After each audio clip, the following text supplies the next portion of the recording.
안녕하세요. 에덴의 정원 김빛나 선교사입니다. 지난 시간에는 나는 정말 구원받았을까? 라는 질문을 통해 구원의 확신에 대해 함께 살펴보았습니다. 우리는 구원이 우리의 착한 행동이나 종교적인 노력으로 얻는 것이 아니라 예수 그리스도를 믿는 사람에게 하나님께서 은혜로 주시는 선물이라는 것을 배웠습니다. 그렇다면 오늘은 그 다음 질문을 생각해 보겠습니다. 예수님을 믿고 구원받았다면 도대체 나에게 무슨 일이 일어난 것일까요? 교회에 다니는 사람이 된 것일까요? 기독교라는 새로운 종교를 갖게 된 것일까요? 아닙니다. 성경은 그것보다 훨씬 놀라운 일이 일어났다고 말씀합니다. 당신에게 새로운 생명이 시작되었습니다. 그리고 당신의 신분이 바뀌었습니다. 오늘의 핵심 말씀인 고린도후서 5장 17절을 읽어보겠습니다. 그런즉 누구든지 그리스도 안에 있으면 새로운 피조물이라 이전 것은 지나갔으니 보라 새 것이 되었도다. 새로운 피조물. 이 말은 무엇을 의미할까요? 하나씩 알아보겠습니다. 첫 번째, 하나님의 자녀는 거듭난 사람입니다. 어느 날 밤 니고데모라는 존경받는 종교 지도자가 예수님을 찾아왔습니다. 성경도 많이 알고 종교 생활도 열심히 하던 그에게 예수님은 뜻밖의 말씀을 하셨습니다. 요한복음 3장 3절입니다. 사람이 거듭나지 아니하면 하나님의 나라를 볼 수 없느니라. 니고데모는 사람이 늙으면 어떻게 다시 태어날 수 있냐며 이해하지 못했습니다. 물론 예수님께서 말씀하신 것은 육체가 다시 태어난다는 뜻이 아니었습니다. 하나님께로부터 새로운 영적 생명을 얻는 것을 말씀하신 것입니다. 우리에게는 어머니의 몸에서 태어난 육체적인 생일이 있습니다.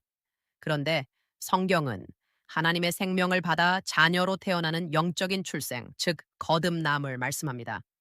그러므로 기독교 신앙의 시작은 단순히 좋은 사람이 되겠다거나 종교 생활을 시작하는 것이 아니라 새로운 생명을 얻는 것입니다. 요한복음 1장 12절은 말씀합니다. 영접하는 자, 곧 그 이름을 믿는 자들에게는 하나님의 자녀가 되는 권세를 주셨으니 예수 그리스도를 믿고 영접한 사람에게 하나님께서는 하나님의 자녀라는 새로운 신분을 주셨습니다. 이것이 두 번째 중요한 사실입니다. 당신의 신분이 바뀌었습니다. 어떤 사람이 한 나라의 국민이 되면 신분과 권리가 달라지듯 예수님을 믿는 사람에게도 영적인 변화가 일어납니다. 이전에는 하나님을 떠나 죄 아래 있었지만 이제는 그리스도 안에서 용서받은 자녀가 되었습니다. 이전에는 하나님과 원수된 관계였지만 이제는 하나님을 아버지라 부를 수 있게 되었습니다. 로마서 8장 15절입니다. 너희는 다시 무서워하는 종의 영을 받지 아니하고 양자의 영을 받았으므로 우리가 아빠, 아버지라고 부르짖느니라. 하나님은 더 이상 멀리 계신 낯선 분이 아니라 나의 아버지가 되십니다. 자녀가 아버지에게 이야기하듯 기쁠 때나 슬플 때, 심지어 실패하고 죄를 지었을 때도 하나님께 돌아갈 수 있습니다. 나는 하나님의 자녀이기 때문입니다. 세 번째, 하나님의 자녀가 되면 새로운 정체성을 갖게 됩니다. 우리는 세상의 평가에 쉽게 흔들립니다. 돈, 성공, 학력으로 스스로를 평가하고 실패나 거절을 겪으면 나는 실패자야, 가치 없는 사람이야 라고 생각하곤 합니다. 하지만 예수님을 믿은 사람에게 성경은 새로운 이름을 줍니다. 바로 하나님의 자녀입니다. 당신의 과거나 세상의 평가가 가치를 결정하지 않습니다. 하나님께서 당신을 누구라 말씀하시는지가 중요합니다. 고린도후서 5장 17절을 다시 기억하십시오. 누구든지 그리스도 안에 있으면 새로운 피조물이라.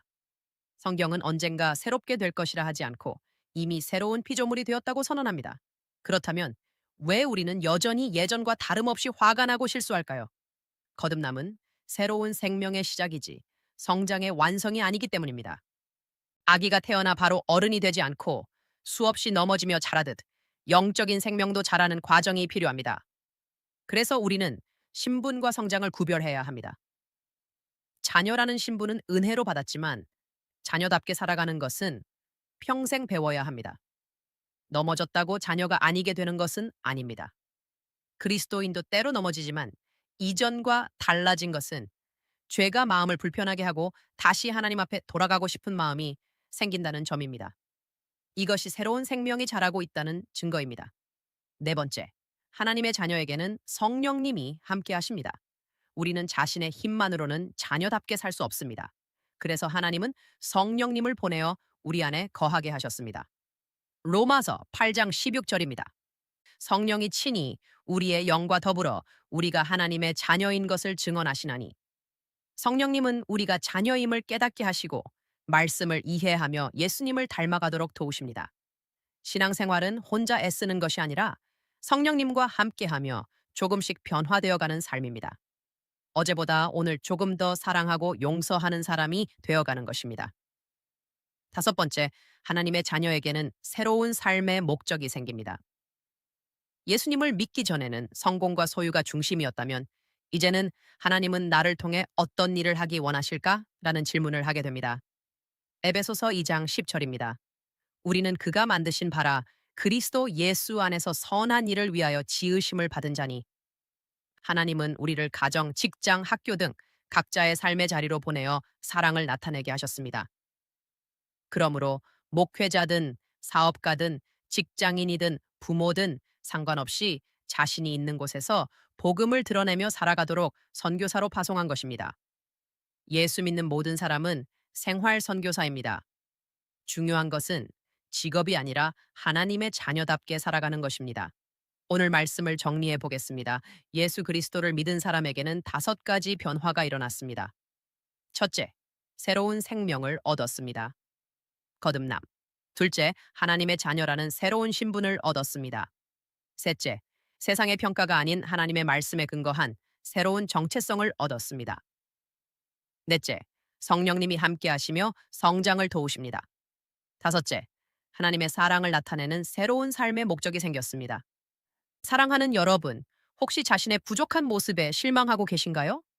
너무 빨리 자신을 포기하지 마십시오. 당신은 이제 막 새로운 생명을 시작한 사람입니다.